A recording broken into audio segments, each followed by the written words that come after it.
Hi everyone, welcome to the SuperClashBros, a podcast where we take a deep dive into the horror stories of Reddit and discuss the things that truly go bump in the night. My name is Trey, and I will be your guide through the strange and unexplainable this evening. So sit back, relax, and enjoy. Hey everyone, welcome back. I'm Trey, and today I am joined once again by my co-host Connor. And I will be reading today's story. This story comes from the subreddit r/thetruthishhere, and it is submitted by user JarOfPickledBums. Today's story is titled Strange Entity in My House. This happened several months ago. I posted an R spiritual, but didn't get tons of feedback. Was on here today and thought maybe this community would have some insight. I have since moved from this house. Copied and pasted my original post below. The reason for the bit about meditation is because they talk a lot about seeing entities while meditating, and I wanted to clarify that this wasn't that. Alright, so here's the original post. Having a hard time explaining this weird experience from the other night. Okay, so I want to preface by saying that I don't meditate. I have tried a few times but have never been able to get into the habit of it. I'd like to try again, but I haven't for a few years. I have suffered from sleep paralysis for most of my life, although that stopped when I hit around 31. I've been able to achieve lucid dream states. I've always thought that I was able to sense certain things, but other than that, I don't really spend time thinking about or researching anything about this sort of thing. I've had two other incidences in this house, other than the frequent sleep paralysis that I used to experience. Both have happened in the middle of the night, and I have attributed them to sleep hallucinations / night terrors. The other night, I was home alone.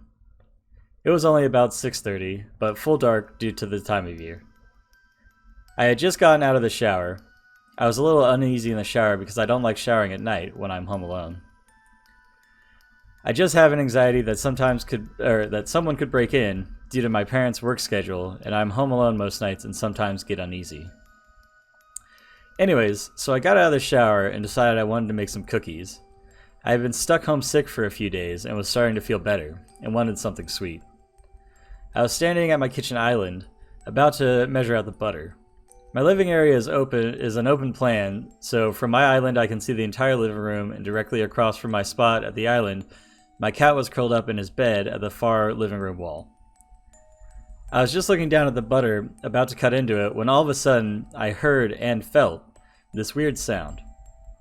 It was like a mix between a reverberation and the buzzing of insect wings, but bigger than an insect. And I could feel it.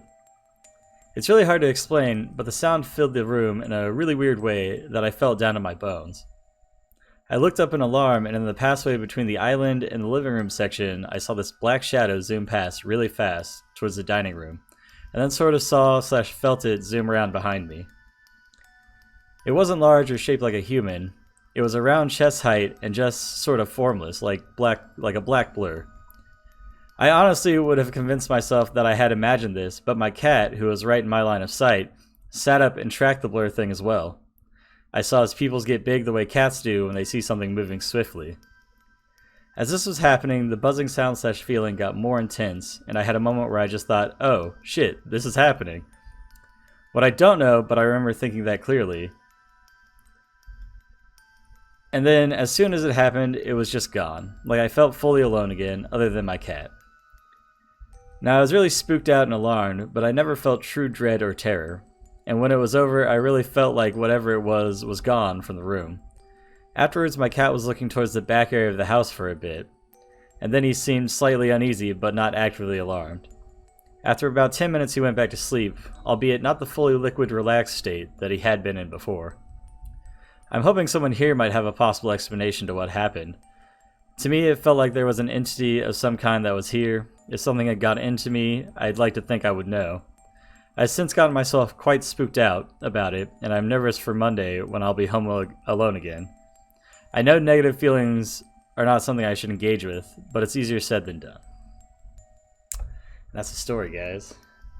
Man. It's very,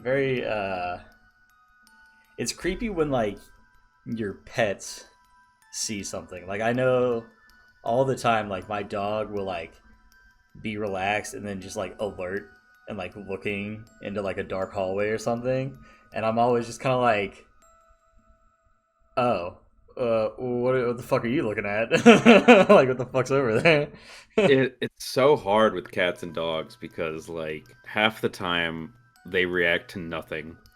Yeah, Like, or and it's like then a sound, like, that you can't hear.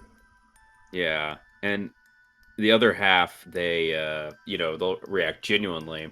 And so like I've kind of like come to realize like the kinds of barks and growls and attentive behavior my dogs do when there's like an actual threat versus just, oh, I saw a squirrel move in the distance, like. Right. So I think that, it's interesting though that the cat was tracking it as well, not just alert, but it was looking Right, in the yeah, like direction. actually, like actively looking at it. That's, Yeah, yeah. Watch it just be a bird that got out of the house. Falcon just No. going through the house. It's a bird on fucking crack. Zooming around.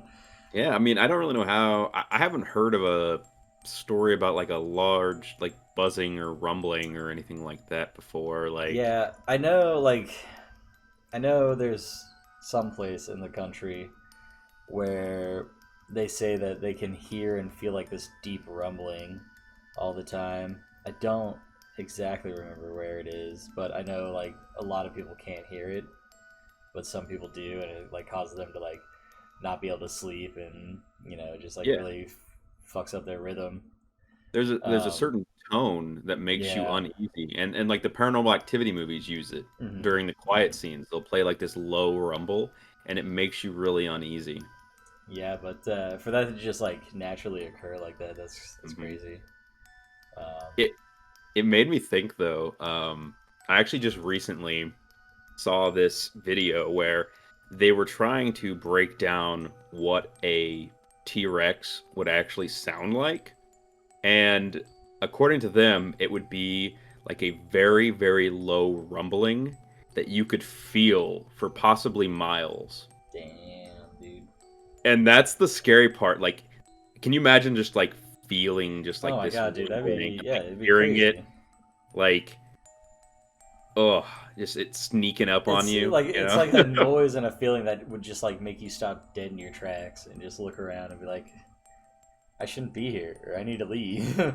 It makes you kind of wonder, why we as humans get unnerved by that low rumbling noise, just like, It's how they probably put it some in like horror movies and stuff. primal, like, I don't know, reaction that we have from our before time, when we were The before cave, time. yeah, the before times when we were cavemen, or whatever.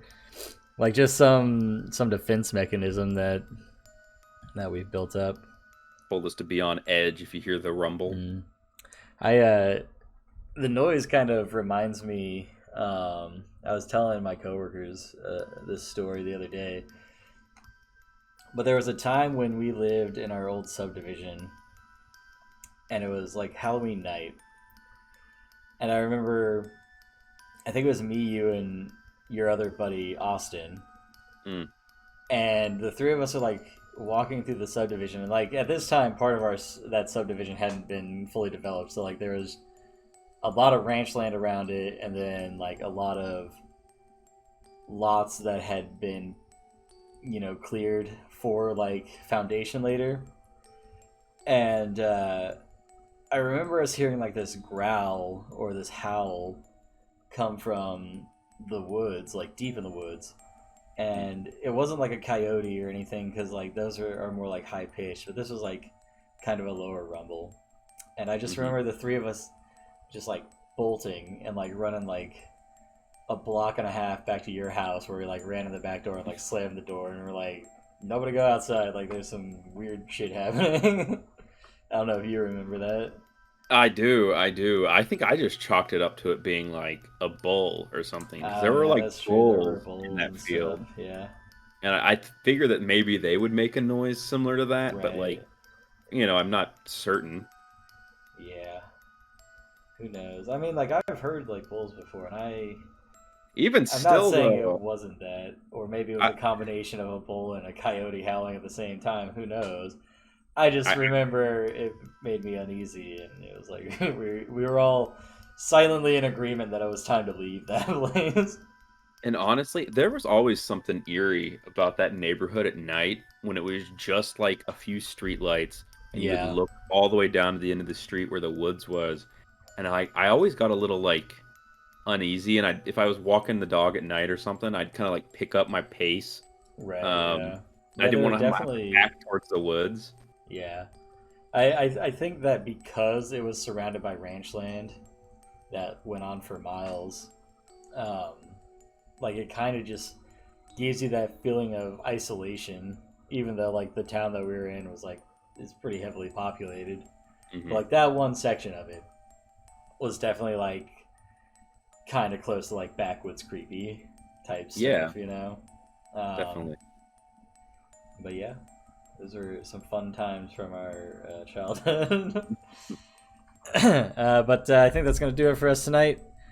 If you guys have any stories you'd like to submit, you can do so, as always, via our email, scspookycast@gmail.com. It will be down below in the description.